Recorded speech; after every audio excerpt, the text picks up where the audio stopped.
అందరికీ నమస్తే అండి. నేను Harinath Yadav. Welcome to our channel Andhra vision. ఇటీవల కాలంలో గవర్నర్ గారు హెడ్ టు హోమ్ కార్యక్రమంలో సీనియర్ నాయకులైనటువంటి బొత్స సత్యనారాయణ గారు అండ్ లోకేష్ గారు చాలా ఆప్యాయంగా ఒకరి చేతిలో ఒకరు చేయలేసి చాలా ఆప్యాయంగా మాట్లాడారు. ఈయనకి షోకాజ్ నోటీసులు ఏమన్నా వచ్చాయా, లేదంటే పార్టీ ఇతన్ని ఏమైనా దూరం చేస్తుందా అనే దానిపైన ఈరోజు చర్చించుకుందాం. వీడియోలోకి వెళ్ళే ముందు ప్లీజ్ అందరూ సబ్స్క్రైబ్ చేసుకోండి, లైక్ చేయండి. గవర్నర్ గారి నివాసంలో సీఎం గారు, డిప్యూటీ సీఎం గారు, అలాగే లోకేష్ గారు, అలాగే బీజేపీ అధ్యక్షులు మాధవ్ గారు, ఇలా చాలామంది సీనియర్ నాయకులు కావచ్చు, చాలామంది వైఎస్ఆర్సీపీ నాయకులు కావచ్చు, అలాగే టీడీపీ నాయకులు కావచ్చు, బీజేపీ నాయకులు కావచ్చు, ఇలాగా చాలామంది హెడ్ హోమ్ కార్యక్రమంలో గవర్నర్ గారి నివాసంలో కలిశారు. ఈ కలయికలో లోకేష్ గారు చాలా ఆప్యాయతగా అందరి నాయకులను మాట్లాడించిన విధంగానే బొత్స సత్యనారాయణ గారిని కూడా మాట్లాడించారు. ఈ విధంగా చెప్పుకుంటూ పోతే బొత్స సత్యనారాయణ గారికి ఏమన్నా పార్టీ నుంచి ఇబ్బందికర పరిస్థితులు ఏమన్నా ఉండవచ్చునా ఫ్యూచర్లో అంటే కొంతమంది అవుననే చెబుతున్నారు.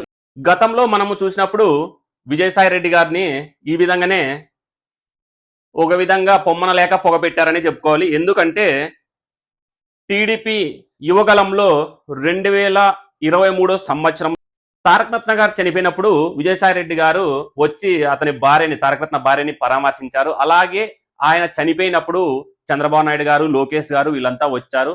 అప్పుడు చంద్రబాబు నాయుడు గారితో చాలా చనువుగా చనిపోవడానికి కారణాలు ఏంటి, దానికి సంబంధించిన విషయాలు ఏంటి అన్నట్టు వాళ్ళిద్దరూ చాలా డీప్ డిస్కషన్లో మాట్లాడినట్టు మనం అందరం చూసే ఉన్నాము.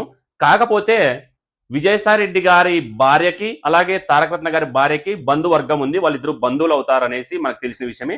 ఈ విధంగా వీళ్ళిద్దరు కలయిక, అలాగే అదే చంద్రబాబు నాయుడు గారు, విజయసాయి రెడ్డి గారు కలిసి మాట్లాడడము, ఇదంతా జీర్ణించుకోలేని కొంతమంది వైఎస్ఆర్సీపీ నాయకులు జగన్మోహన్ రెడ్డి గారు ఈ విషయాన్ని, ఈ ఫోటో, ఈ వీడియోలన్నీ చేరవేసినట్టు, అలాగే అప్పటి నుంచే విజయసాయి రెడ్డి గారిని పార్టీకి, జగన్మోహన్ రెడ్డి గారికి దూరంగా పెట్టినట్టు మనం ఇన్ని రోజులు మనం చూసాము.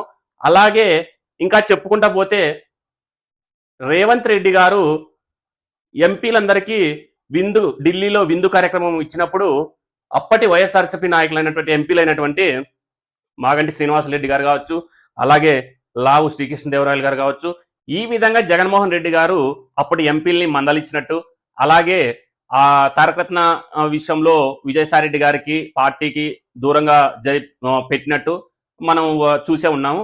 కాకపోతే ఇటీవల కాలంలో గవర్నర్ గారి నివాసం హెడ్ టు హోమ్ కార్యక్రమంలో బొత్స సత్యనారాయణ గారు లోకేష్ గారితో ఇంత చనువుగా ఉండటాన్ని చూసి జగన్మోహన్ రెడ్డి గారు జీర్ణించుకుంటారా? తండ్రి లాంటి వ్యక్తి అనే బొత్స సత్యనారాయణ గారిని జగన్మోహన్ రెడ్డి గారు చాలాసార్లు అన్నాడు, మనం చూసాము. ఇలాంటి వ్యక్తిని జగన్మోహన్ రెడ్డి గారు దూరం పెడతారా? ఒకవేళ ఇప్పుడు పార్టీ అతన్ని దూరం పెట్టే పరిస్థితిలో ఉందా? అప్పుడు అధికారులు ఉన్నప్పుడు అంటే ఖచ్చితంగా దూరం పెడుదురు. కాకపోతే ఇప్పుడున్న పరిస్థితి, పార్టీ చాలా ఇబ్బందికర పరిస్థితిలో ఉంది. కేవలం 11 సీట్లతోనే కొట్టుమిట్టాడుతుందని చెప్పుకోవాలి. ఇలాంటి పరిస్థితిలో బొత్స సత్యనారాయణ గారికి షోకాజ్ నోటీసులు పంపించే ధైర్యం పార్టీకి ఉందా? అలాగే బొత్స సత్యనారాయణ గారిని పార్టీకి దూరం పెట్టే అవకాశాలు ఉన్నాయా అంటే లేవనే చెప్పుకోవాలి. ఎందుకంటే ఇలాంటి పరిస్థితుల్లో ఆయన శాసన మండలి ప్రతిపక్ష నేతగా ఇప్పుడు ప్రజెంట్ ఉన్నాడు. ఆ హోదాలోనే ఆయన హెడ్ హోమ్ కార్యక్రమానికి, గవర్నర్ గారి నివాసానికి విందుకు వెళ్ళాడు.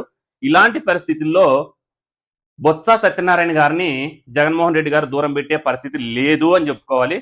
ఒకవేళ అలాంటి పరిస్థితి వస్తే,